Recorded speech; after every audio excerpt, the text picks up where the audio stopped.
Everyone sees what you appear to be, few experience what you really are. It is better to act and repent than not to act and regret. Since love and fear can hardly exist together, if we must choose between them, it is far safer to be feared than loved. Men should be either treated generously or destroyed because they take revenge for slight injuries. For heavy ones they cannot. If an injury has to be done to a man, it should be so severe that his vengeance need not be feared. Men in general judge more from appearances than from reality. All men have eyes, but few have the gift of penetration. The lion cannot protect himself from traps, and the fox cannot defend himself from wolves. One must therefore be a fox to recognize traps and a lion to frighten wolves.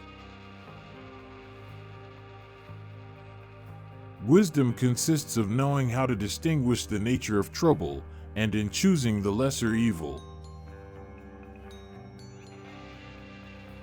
Make no small plans, for they have no power to stir the soul. Where the willingness is great, the difficulties cannot be great. It is a common fault of men not to reckon on storms and fair weather. Never was anything great achieved without danger. A prudent man should always follow in the path trodden by great men and imitate those who are most excellent, so that if he does not attain to their greatness, at any rate he will get some tinge of it. The first method for estimating the intelligence of a ruler is to look at the men he has around him. One should never fall in the belief that you can find someone to pick you up. A battle that you win cancels any other bad action of yours.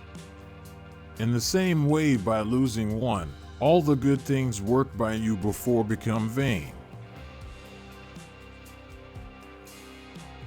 Men intrinsically do not trust new things that they have not experienced themselves.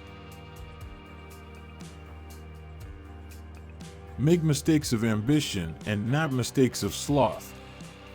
Develop the strength to do bold things, not the strength to suffer. The more sand has escaped from the hourglass of our life, the clearer we should see through it. Men shrink less from offending one who inspires love than one who inspires fear. Whosoever desires constant success must change his conduct with the times. Men are driven by two principal impulses, either by love or by fear. There is no other way to guard yourself against flattery than by making men understand that telling you the truth will not offend you. Nature creates few men brave, industry and training makes many. He who is highly esteemed is not easily conspired against. Men sooner forget the death of their father than the loss of their patrimony. The best fortress which a prince can possess is the affection of his people. He who shuns women passes up the trouble, but also the benefits. He who puts up with them gains the benefits, but also the trouble. As the saying goes, there's no honey without bees.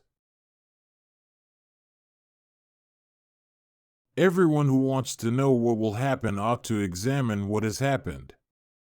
Everything in this world and any epoch has their replicas in antiquity. Necessity is what impels men to take action, and once necessity is gone, only rot and decay are left. A sign of intelligence is an awareness of one's own ignorance.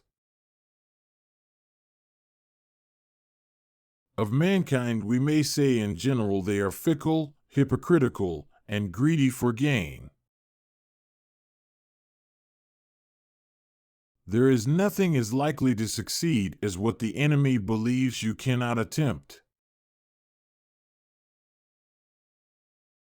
It is not titles that honor men, but men that honor titles.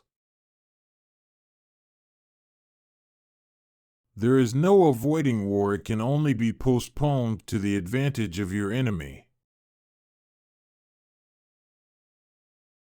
In conclusion, the arms of others either fall from your back, or they weigh you down, or they bind you fast.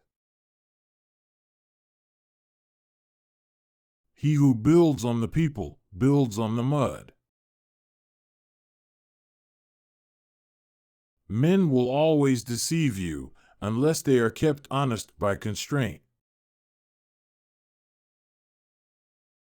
Everyone around will envy you if you tell the truth which is profitable. Never let others interrupt you, because you will lose respect. Beware of a man who interrupts you because he is trying to show you strength. The vulgar crowd always is taken by appearances, and the world consists chiefly of the vulgar. It's far better to earn the confidence of the people than to rely on fortresses. He who wishes to be obeyed must know how to command. Men will not look at things as they really are, but as they wish them to be, and are ruined. It is much safer to be feared than loved, because love is perceived by the link of obligation which, owing to the baseness of men, is broken at every opportunity for their advantage.